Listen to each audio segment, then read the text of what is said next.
बच्चों, इसमें क्वेश्चन दिया गया है कि निम्नलिखित अर्ध सेल अभिक्रिया व उनके ऑक्सीकरण इलेक्ट्रोड विभव दिए गए हैं। रिएक्शन दिया गया है पीबीएस पीबी लेड कैसा सॉलिड, ठीक, और यह कन्वर्ट हो रहा है किसमें पीबी प्लस प्लस और धन 2 इलेक्ट्रॉन निकाल रहा है, ठीक है। इसके लिए ई स्टैंडर्ड का मान दिया गया है कितना, प्लस 0.13 वोल्ट, ठीक, इतना दे दिया गया है।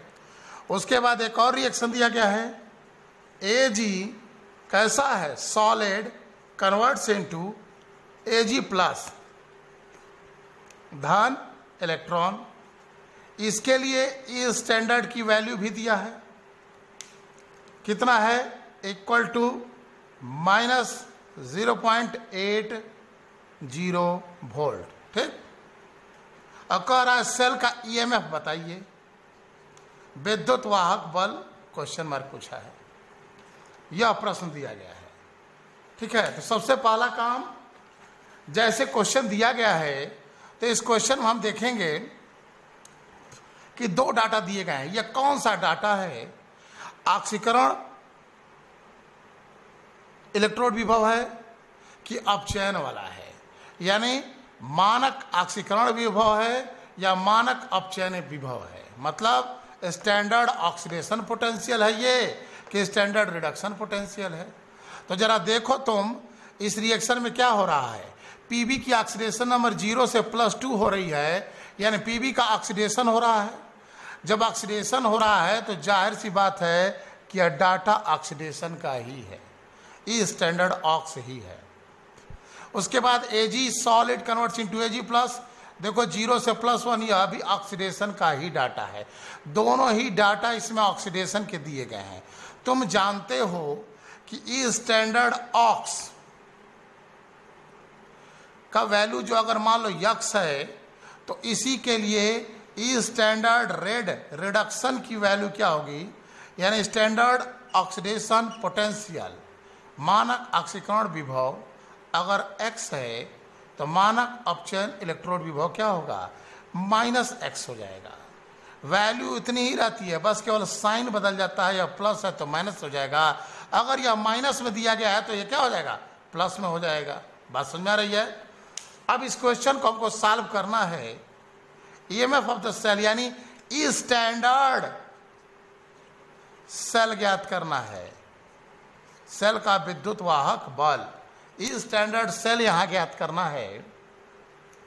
तो ई स्टैंडर्ड सेल कैसे निकलेगा, तो जरा देखो इन दोनों में किसका ऑक्सीडेशन होगा। देखो बड़ा सिंपल है ये पकड़ना, डाटा को देखकर तुम तुरंत बता सकते हो। जिसका ऑक्सीडेशन पोटेंशियल ज्यादा उसका ऑक्सीडेशन, और जिसका ऑक्सीडेशन पोटेंशियल कम उसका रिडक्शन। वेरी सिंपल ना। अगर यह रिडक्शन पोटेंशियल दिया होता तो जिसका रिडक्शन पोटेंशियल ज्यादा उसका रिडक्शन और दूसरे का ऑक्सीडेशन। तो इसमें ऑक्सीडेशन पोटेंशियल किसका ज्यादा है, +0.13, इसका ऑक्सीडेशन होगा, किसका, लेड का ऑक्सीडेशन होगा, क्योंकि ये इसका ऑक्सीडेशन पोटेंशियल +0.13 है। और Ag का क्या होगा, रिडक्शन होगा। तो हम जरा यहां सेल नोटेशन कर दें। सेल नोटेशन कैसे करते हैं, ORAC, यही ना था, ऑक्सीडेशन हाफ इधर रिडक्शन हाफ इधर। तो Pb का ऑक्सीडेशन होगा तो Pb converts into Pb plus plus, metal ion salt bridge, ठीक। इसका रिडक्शन होगा, इधर क्या लिखना है, आयन लिखेंगे Ag प्लस फिर Ag, यही है।